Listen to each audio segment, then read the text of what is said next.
Proactive leadership is also about being articulate, giving people a clear outline of where the company is and where the procurement team is right now, what challenges it faces. So often, in times of crisis, people are left to function on the basis of rumour or misinformation, because the information coming from the top is not clear, it's not coming fast enough, it's not dynamic enough. We need to create an environment where people are receiving information that is accurate, so they're free to operate and be productive without the power of rumour. We need to give people a clear role in producing change. JFK faced the American people in his inaugural speech.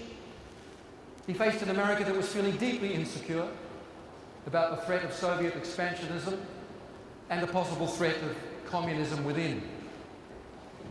But he gave that great sentence, ask not what your country can do for you, ask what you can do for your country, and then proceeded to give a practical opportunity for people to produce change. We call it the Peace Corps.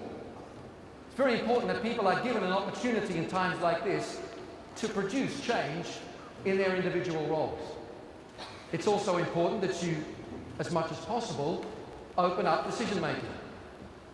Is anybody here from Scandinavia today or has lived in Scandinavia? Where are you from, sir? Denmark. Wonderful. Denmark? I lived and worked out of Copenhagen for 10 years. And one of the big differences between the Scandinavian system of corporate leadership and what we have in much of the Western world is that it is much more democratic and less hierarchical. Some would say it is more tribal. And decisions can take longer that way because everybody must be consulted. But once decisions are made, it tends to be a much higher loyalty quotient than in other areas I've looked at around the world. Now, some decisions have to be taken unilaterally, they have to be taken quickly. But even then, you as a leader can take time after the event to explain why it was that you took that particular position, to allow people into the process and allow them that sense of ownership. Articulate leadership is about Twitterizing your communications. I don't know how many of you are in the practice of either generating material for Twitter or even following what Twitter does. Some of you might think, what is Twitter?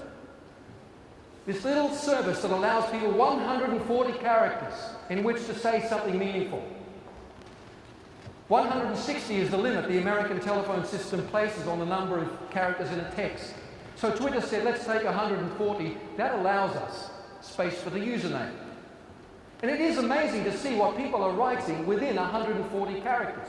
And yet in the corporate world, we often are still sending out these missives that go on paragraph after paragraph after paragraph. Most of the people who are carrying out our instructions today are operating on little PDAs that on average take only 40 words per screen. It's worth us remembering that when we're writing that war and peace size email that needs to communicate to people on the ground. Very hard to scroll, isn't it, when you're negotiating in a meeting or trying to get your way across town on public transport. Twitterize your communications means getting to the point quickly, leaving out excess verbiage, anything that smacks of the heat of the moment, leave it out. It might come back to bite you anyway.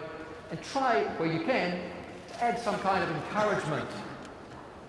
Encouragement, they say, is the breakfast of champions. I think it's the breakfast, lunch and dinner of real champions and real elite performers in the corporate world.